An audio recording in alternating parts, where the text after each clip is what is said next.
almost there. Just 2 more. And then you'll never have to see a giant cosmic snake ever again. You can do this, Tim! Hello, and welcome back to the wonderful world of Pokemon!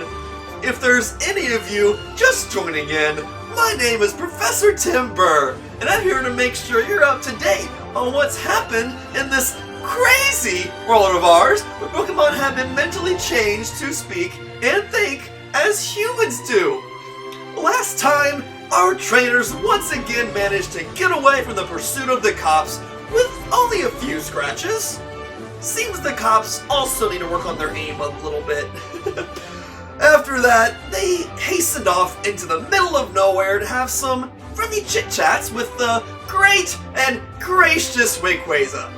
They asked about where they can find the mythical Metamore, and Rayquaza informed them of a set of trials that they'd have to complete should they wish to meet Metamore. These trials could be found in the second plane, and Rayquaza was gracious enough to let them enter the plane without having to be a Pokemon. Nonetheless, everyone except for Arbry opted to use Snark's power to give themselves some Pokepower for the upcoming trials. To the surprise of no one, Carp opted to become part fish, thus becoming Carpton Carp. And Minnick became part ice and part steel. Baron Von Baron chose water and ground. The trials were split into 3 and themed after body, mind, and spirit skills respectively. But since there were 4 of them, they split up to define and conquer. They had to double up on one of the trials though.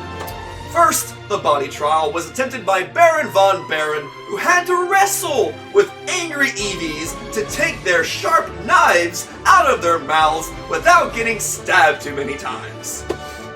It was there he found the traveling merchants Big Whooper and Medium Machoke, who he was required to arm wrestle with to obtain a key. Rather than risking the integrity of his arm, he opted to pay the pair to not just give him the key, but also to do the rest of the trial for him, leveraging his resources. As the trio traversed the killer Eevee-filled corridors, they came across a long hallway with a few boxes to hide behind, and at the very end of this hall, an Eevee with a Gatling gun. Bit extreme for my taste, but artistic choice made by the great Rayquaza, not at all impractical. While Baron dodged bullets and knives, Minnick found himself on the set of the new hit show, Jeopardy!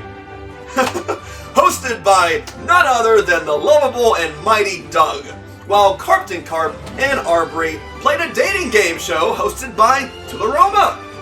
You know, compared to these other trials, I'd say Baron Von Baron drew what can only be described as the shortest straw that's ever existed, or will ever exist. Literally could not be shorter. Though I hear there's a moderator that can be described as shorter? Not sure that's referring to, but fourth wall. Anywho, since Carpton Carp and Arbry both went into the dating show together, Carp Squared devised a way to scam the game by having himself planted behind one of the doors as a contestant for Arbry to pick. Naturally, Arbry picked the Carpton, expecting that he'd make it easier for them to pass the test.